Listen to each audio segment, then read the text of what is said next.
देखिए, पहलगाम में जिस तरीके से आतंकवादी हमले हुए उसके बाद जो है वो चर्चा होने लगी कि नरेंद्र मोदी अब बड़ी कार्रवाई करेंगे, पाकिस्तान को धूल चटा देंगे, नाक ज़मीन पर रगड़ देंगे। लेकिन एक तरफ उन्होंने कहा कि सिंधु जल समझौता जो हुआ है उसको भारत ने रद्द कर दिया, लेकिन कहीं ना कहीं देश की जनता को हर बार चुनाव के समय ये घटनाएं होती हैं और बरगलाया जाता है। देखिए, ये हम नहीं कहते, हमारे साथ पूर्व IPS अधिकारी अमिताभ कुमार दास प्रशासन की पूरी जानकारी है इनको, हम इनसे बात करते हैं। जनता को चुनाव से पहले हर बार भरमाया जाता है, बरगलाया जाता है और इस बार भी बरगलाया जा रहा है। कहा जा रहा है कि सिंधु समझौता उसको प्रधानमंत्री ने रद्द कर दिया। हम तो मान नहीं रहे, आप क्या मानते हैं? अब क्या इस देश का दुर्भाग्य है, जाहिल है, पब्लिक भी जाहिल है, इस देश का क्या होगा।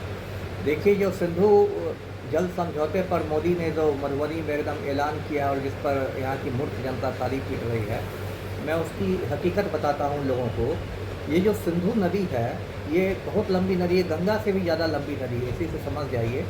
और ये चीन से निकलती है, तिब्बत के मतलब पठार से निकलती है और चीन से ये होती हुई भारत में घुसती है, लद्दाख में प्रवेश करती है और फिर वहाँ जंस्कार नदी के साथ इसका संगम होता है, फिर ये आगे बढ़ती है और उसके बाद अब ये पाकिस्तान घुसती है तो पाकिस्तान में भी बहते हुए ये अंत में अरब सागर में ये विलीन होती है समुद्र से।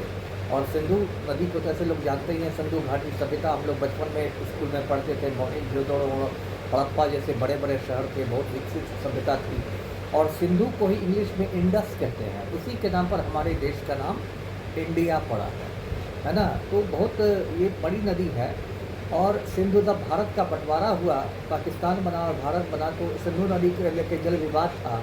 तो 1960 में 1960 में विश्व बैंक की मध्यस्थता से सिंधु जल समझौता हुआ और उस समझौता में कहा गया कि ठीक है, इसका पानी बांटा जाएगा। और उस समझौते में ये भी बात रखी गई थी कि इसमें से कोई भी देश उसको एक तरफा रद्द नहीं कर सकता है, क्योंकि अंतर्राष्ट्रीय समझौता है तो दोनों देशों पर लागू है, दोनों देशों की सहमति से ही इसमें कोई तब्दीली आ सकती है।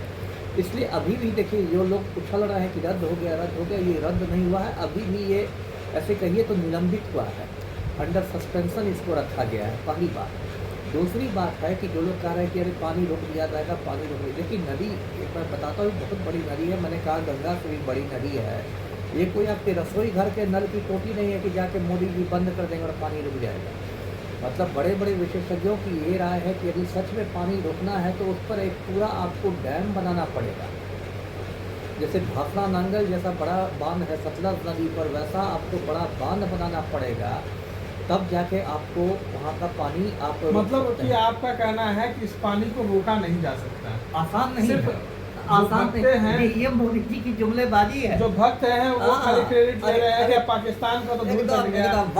आप व्हाट्सएप यूनिवर्सिटी पर जाइएगा ना तो ऐसे ही ले गया पाकिस्तान में हाहाकार, पाकिस्तान तो अब प्यासा मर लेकिन जाएगा। ये भी शक होता है कि जब जब चुनाव आता है तब तब भारतवासियों पर हमला होता है और मोदी जी देशभक्ति का मुद्दा उठाकर तमाम मुद्दे को ढक देते हैं, यही है। और उसके बाद जो है वोट बैंक को अपना बड़ा हथियार बना लेते हैं। टाइमिंग देखिए 2019 में लोकसभा चुनाव के ठीक पहले पुलवामा हमला हुआ। अभी बिहार में अब देखिए मोदी का ये देखिए कि कांड हो रहा है कश्मीर में, कायदे से प्रधानमंत्री को कश्मीर जाना चाहिए तो पहुँच गए मधुबनी बिहार, जहाँ बिहार में चुनाव होने वाला है। मतलब लोग कह रहे, मजाक में कह रहे हैं कि कश्मीर में तनाव है, बिहार में चुनाव है।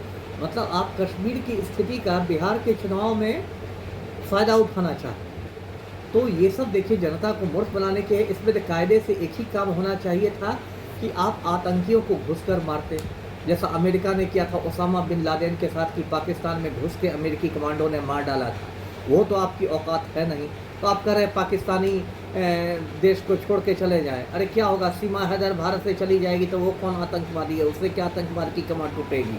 असली आतंकवादियों की तो मौत है, उनको तो आप कुछ बिगाड़ नहीं रहे और कोई आपने अपनी लापरवाही का जिम्मा नहीं उठाया है। चलिए सब ऐसे ही है।